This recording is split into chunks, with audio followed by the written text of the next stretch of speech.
Bom dia, moçada! Tudo bem com vocês? Aqui quem vos fala é o professor Eugênio Bastos, canal Geogênio, a serviço dos alunos que gostam de estudar e passar em concursos. Moçada, vamos fortalecer o canal, dar aquele like, se inscrever no canal, compartilhar o vídeo e deixar um comentário para o nosso aprimoramento de um trabalho que tem por objetivo a democratização do ensino da geografia. Moçada, hoje falaremos da segunda parte da análise da população economicamente ativa do Brasil. E vamos começar abordando o trabalho escravo no Brasil. Mas, professor, o trabalho escravo não foi erradicado no Brasil? Não, não foi erradicado. O trabalho escravo existe até os dias atuais, através da chamada servidão por dívida. Esse trabalho escravo está presente em praticamente todas as unidades da federação. E as principais atividades que utilizam o trabalho escravo em nosso país estão citadas aqui nesse gráfico. Por exemplo, a agricultura, com cerca de 31%, a pecuária, com 25%. Reparem, as atividades agrárias em si respondem por cerca de 56% do trabalho escravo no Brasil. Aí nós temos aqui 9% na construção, 8% no extrativismo vegetal, principalmente lá na Amazônia, a extração da madeira, 7% na produção de carvão vegetal, também na Amazônia e na região centro-oeste, 5% na mineração, áreas de garimpo, são as que mais utilizam o trabalho escravo em nosso país, e nós temos aqui 15% em outras atividades. Professor, como essas pessoas se submetem ao trabalho escravo? Muitas pessoas são contratadas por um agente intermediário, denominado gato, em áreas muito pobres do Brasil. Por exemplo, no interior do Nordeste, lá no sertão. O gato, que é um agente intermediário, chega nessas áreas onde temos uma população em condições de miséria e faz propostas de empregos, prometendo a esses trabalhadores, por exemplo, que podem tirar até R$ 1.600 por mês. Então o cara chega lá e diz assim, olha, eu estou precisando aí de 50 cabras bom de trabalho para trabalhar lá em São Paulo, na colheita do algodão. Se o cara for bom de trabalho, dá para ganhar até R$ 1.600 por mês. Essas pessoas que vivem em situação de pobreza extrema, elas se sentem atraídas por essa proposta. E o cara diz, ó, fica tranquilo que a viagem é por minha conta. Lá vai ter alojamento, alimentação. E essas pessoas iludidas acabam indo. E quando chegam lá, tem que pagar pelo alojamento, tem que pagar pela alimentação, que é superfaturada, tem que pagar pelo aluguel da ferramenta. Até a cachaça que toma tem que pagar, e o preço é superfaturado. Então, quando chega no final da semana, no final da quinzena, ou no final do mês, quando será efetuado o pagamento, o que aquele trabalhador tem direito a receber não vai cobrir as despesas apresentadas pelo gato. Isso gera o quê? Uma dívida. Daí o termo servidão por dívida. E esses trabalhadores são obrigados a continuarem trabalhando até que quitem a dívida, algo que dificilmente irão conseguir. Mas, professor, por que eles não vão embora? Porque nessas propriedades normalmente tem seguranças, armados. que intimidam, ameaçam. Se o cara foge e é capturado, leva uma surra. E assim a pessoa fica sob ameaça constante e com medo de fugir. E quando essas pessoas são libertadas? Quando há uma ação do Ministério Público, da Polícia Federal, após uma denúncia, esses trabalhadores são libertados, serão indenizados na forma da lei, serão encaminhados de volta aos seus municípios de origem e por aí vai. O trabalho escravo, ele também envolve imigrantes que entram no Brasil clandestinamente. Por exemplo, lá em São Paulo, um tempo atrás, a televisão mostrou imigrantes clandestinos bolivianos trabalhando em confecções na condição de trabalho escravo, 14 horas por dia, ganhando menos de um salário mínimo. A televisão também mostrou chineses trabalhando em lanchonetes em condições de trabalho escravo. Existem verdadeiras organizações criminosas, verdadeiras máfias, que exploram esse tipo de trabalho em nosso país. E o poder público só pode combater, coibir, a partir do momento em que as denúncias chegam à esfera pública, permitindo assim o Ministério Público, com o apoio do Ministério do Trabalho e também da Polícia Federal, realizar essas batidas para libertar esses trabalhadores em condições de trabalho escravo. Professor, onde predomina o trabalho escravo no Brasil? Aqui nós temos o mapa do Brasil apenas ilustrativo, cujo objetivo é mostrar a vocês que o trabalho escravo se concentra onde? Principalmente nas bordas sul e oriental da Amazônia. Os estados do Pará e do Mato Grosso, há muito tempo, vêm liderando as estatísticas que envolvem os trabalhadores que são libertados em nosso país. Mas, como eu disse a vocês anteriormente, o trabalho escravo está presente em praticamente todas as unidades da federação, não só no meio rural, como também nas cidades brasileiras. Aqui nós temos a questão da distribuição de renda. Temos 3 pirâmides sociais, elaboradas a partir dos dados do PNAD, que é um programa feito pelo IBGE, que analisa as condições sociais da população brasileira. E, de acordo com os dados do PNAD, a Fundação Getúlio Vargas elaborou essas pirâmides sociais que retratam 3 períodos: 2003, 2011, 2014. E, através da pirâmide social, você pode analisar a distribuição de renda no país. Ora, inicialmente, é preciso que vocês tenham a noção que a renda no Brasil é muito mal distribuída. Pouca gente com muito dinheiro, muita gente com pouco dinheiro ou sem dinheiro nenhum. Uma parcela muito pequena da população é rica, uma parcela muito pobre da população é pobre. É uma parcela muito pobre, uma parcela muito grande da população é pobre. Então nós temos esse contraste enorme nessa questão que envolve a distribuição de renda no país.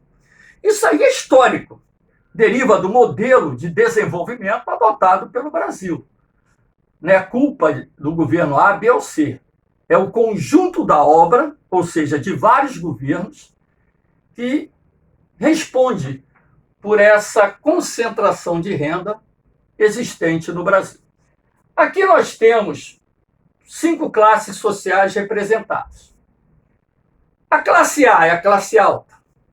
A B é a classe média alta, representada aqui no topo das pirâmides, na tonalidade avermelhada. Amarela, a classe C, é a classe média. A classe D é a classe média baixa e a classe E, a classe pobre, incluindo aí os miseráveis. Então você pode perceber claramente que de 2003 a 2014 houve uma ligeira melhoria na questão da distribuição de renda no Brasil. Observe que em 2003 as classes D e E englobavam 96,2 milhões de brasileiros. Em 2011 caiu para 63,5 milhões. Em 2014 caiu mais ainda para 48,9 milhões. Isso quer dizer que o número de pobres diminuiu no Brasil. A classe C, representada pelo amarelo, era representada em 2003 por 65,9 milhões de brasileiros. Em 2011, esse número subiu para 105,4 milhões de brasileiros. Em 2014, para 118 milhões. Então, percebe-se que houve uma expansão da classe média significativa. Logicamente que esse pessoal que saiu das classes D e E, a grande maioria, foi para a classe C. E nós tivemos um aumento também das classes A e B aqui, ó. Em 2003, 13,3 milhões. Em 2011, 22,5 milhões. Em 2014, 29,1 milhões. Então você percebe que nesse período houve uma ligeira melhoria na questão da distribuição de renda no Brasil. Mas por que isso aconteceu, professor? Não. Em primeiro lugar, há de se destacar as políticas de transferência de renda para as populações menos favorecidas, apoiadas em programas sociais como Bolsa Família, Brasil Sem Miséria, Brasil Carinhoso e por aí vai. Foram vários programas. Há de se destacar também o aumento real do salário mínimo. Nesse período, o salário mínimo foi reajustado acima da inflação, permitindo dessa forma a reposição das perdas acumuladas durante décadas, se não totalmente, pelo menos parcialmente. Nesse período aí, o poder de compra do salário mínimo subiu mais de 70%, melhorando as condições das pessoas menos favorecidas. E não foram só os trabalhadores que recebem salário mínimo que tiveram aumento real de salário, né? Tivemos também trabalhadores das mais diferentes categorias profissionais do país que conseguiram aumento real do salário. Houve, portanto, uma ligeira melhoria do poder aquisitivo da população brasileira nesse período, razão pela qual nós tivemos uma situação mais confortável, podemos assim dizer, né? Uma situação de melhor distribuição de renda para a população brasileira. Mas, professor, por que a partir de 2014 a situação voltou a piorar? Ou seja, a partir de 2015? Ora, porque o Brasil mergulhou numa crise política e econômica. E a crise política e econômica vem acompanhada de quê? Da recessão, do aumento do desemprego, da falência de empresas. Então, nesse intervalo de 5 anos, subsequente a 2014, 5, 6 anos, a situação ou as condições de vida de boa parte da população brasileira pioraram em função dos reflexos da crise política e principalmente da crise econômica que atingiu o nosso país. Aqui nós temos o índice Gini, criado pelo matemático Corrado Gini em 1912, com o objetivo de medir as desigualdades sociais existentes num país. Quanto mais próximo do 1, maior será o nível de desigualdade social, ou seja, pior será a distribuição de renda. Quanto mais próximo do 0, melhor será a distribuição de renda para a população. Menor será, portanto, a desigualdade social existente no país. Então você percebe que nós temos dados aqui do primeiro trimestre de 2012 ao primeiro trimestre de 2019, onde pode-se perceber com clareza que os dois melhores momentos vividos pelo Brasil nessa questão da distribuição de renda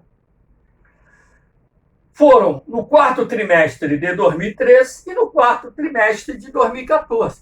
A partir de 2015, você vai perceber o quê? Uma piora desse quadro. Ou seja, nesse período apurado, o pior momento foi o primeiro trimestre de 2019. Se nós tivéssemos aqui dados de 2020, serão liberados, logicamente, no início de 2021, com certeza a situação estaria pior ainda, até mesmo porque o ano de 2020 foi marcado pelo agravamento da crise econômica, motivada também pela pandemia do Covid-19. Aqui nós temos uma charte que representa bem essa questão da distribuição de renda no Brasil, onde se percebe do lado direito uma mansão, um rico, do lado esquerdo uma favela, separando as duas classes sociais, a pobre e a alta, um abismo. É isso que a charge quer mostrar, que existe um abismo muito grande entre pobres e ricos em nosso país. Aqui nós temos o IDH. O Índice de Desenvolvimento Humano foi criado pela ONU no início da década de 1990, com o objetivo de avaliar o desenvolvimento humano dos países. O IDH aborda 3 critérios de análise: educação, destacando-se principalmente a média de anos de estudos da população que tem mais de 22 anos de idade, essa média é baixa, inferior a 8 anos, ou seja, inferior ao ensino fundamental completo, e a taxa de analfabetismo acima dos 15 anos. Esses 2 dados são os mais importantes dados analisados pela educação. Nós temos a esperança de vida ao nascer. A expectativa de vida do brasileiro hoje é pouco superior a 76 anos, é o melhor indicador do Brasil na atualidade, a expectativa de vida. Está próxima à expectativa de vida dos países desenvolvidos. E nós temos a renda per capita. A renda per capita é calculada da seguinte forma: você pega o PIB, o Produto Interno Bruto, e divide pela população. Ah, professor, o que é o PIB? É a soma de todas as riquezas produzidas no país, incluindo-se aí a arrecadação de impostos. Você soma essas riquezas, converte em dólar e o resultado você divide pelo número total de habitantes existentes no Brasil. Aí você vai ter a renda per capita. Esse indicador não é muito alto aqui no Brasil, não. É baixo. Apesar de termos uma das maiores economias do mundo, a renda per capita do brasileiro é baixa. Então, de posse desses 3 indicadores, se calcula o IDH de um país. Aqui eu coloquei uma tabela para mostrar a vocês a variação do IDH brasileiro de 2010 a 2019. Então se percebe com clareza que o IDH veio melhorando. Saiu de 0,613 em 2010 para 0,765 em 2019. O Brasil se encontra, no momento, no grupo de países com alto desenvolvimento humano. Acima desse grupo, só tem os países de desenvolvimento humano muito alto, que são aqueles que apresentam o IDH acima de 0,8. Ao contrário do índice Gini, no IDH, quanto mais próximo do 1, maior será o índice de desenvolvimento humano de um determinado país. Por curiosidade, a Noruega é o país que tem o maior IDH do mundo. Aqui nós temos 2 dados, o de 2018, quando então o nosso IDH era de 0,761, e o Brasil ocupava a 79ª posição. E em 2019, o nosso IDH melhorou um pouquinho, passou para 0,765, todavia perdemos 5 posições. Caímos para a 84ª posição, até mesmo porque alguns países tiveram um desempenho melhor do que o do Brasil, razão pela qual ultrapassaram o nosso país. Uma das maiores economias do mundo tem um IDH que a gente pode considerar, né, abaixo das nossas potencialidades, podemos assim dizer. Professor, e a nível do IDH por estados, por unidades da federação? As unidades do centro-sul do Brasil são aquelas que apresentam o melhor IDH do país. Brasília, o Distrito Federal, é a unidade federativa com maior IDH. Já as unidades do Nordeste, principalmente Alagoas, Sergipe, Maranhão e Piauí, são aquelas que apresentam os piores índices de desenvolvimento humano do Brasil. Então, o IDH também ele varia dentro do nosso país de acordo com o nível de desenvolvimento de cada estado. Os estados do Centro-Sul, por serem mais ricos, mais desenvolvidos, terão um melhor IDH quando comparado aos estados do Nordeste e também da Amazônia. Aqui nós temos os setores de atividades econômicas. Os 3 setores tradicionais são o primário, que engloba trabalhadores ocupados na agricultura, pecuária, extrativismo, mineral, vegetal, animal, silvicultura, pessoas que trabalham com reflorestamento, apicultura, criadores de abelha, piscicultura, criadores de peixe, enfim. O setor primário ocupa, na atualidade, 21% da população economicamente ativa do Brasil, aproximadamente isso. Na década de 1940, mais de 60% da população economicamente ativa do Brasil estava ocupada no setor primário. Mas o êxodo rural, a industrialização do Brasil, contribuíram para a redução do percentual de trabalhadores no setor primário. E nas últimas décadas, o avanço da mecanização no setor agrário também foi de suma importância para a queda desse percentual de trabalhadores ocupados nesse setor. O setor secundário é o setor da indústria, incluindo aí a construção civil e a indústria extrativa. É um setor que ocupa, na atualidade, algo em torno de 19% da PEA. Em 1980, ocupava 28% da população economicamente ativa. Agora, houve uma redução nesse intervalo aí de 40 anos. Essa redução, em parte, se deve à modernização do parque industrial brasileiro, quando, então, muitos trabalhadores foram substituídos por novas gerações de máquinas, incluindo-se aí os robôs industriais. E nós temos aqui o setor terciário, que é o setor que engloba o maior número de atividades. É o pessoal que trabalha no comércio, serviços, escolas, hospitais, transportes, bancos e por aí vai. Pessoal que trabalha como profissional liberal, médicos, dentistas, advogados, pessoal subempregado, camelô, ambulante, biscateiro, flanelinha, pessoal que trabalha com turismo, pessoal que trabalha com correios, forças de segurança, guarda municipal, polícia civil, polícia militar, polícia federal, membros das forças armadas, pessoal militar e civil do exército, marinha, aeronáutica, enfim, entre as atividades, entre os setores de atividades, o setor terciário é aquele que engloba o maior número de funções. Como hoje mais de 85% da população brasileira reside nas cidades, ou a pessoa trabalha no setor terciário ou trabalha no setor secundário. Atividade rural nas cidades praticamente inexiste.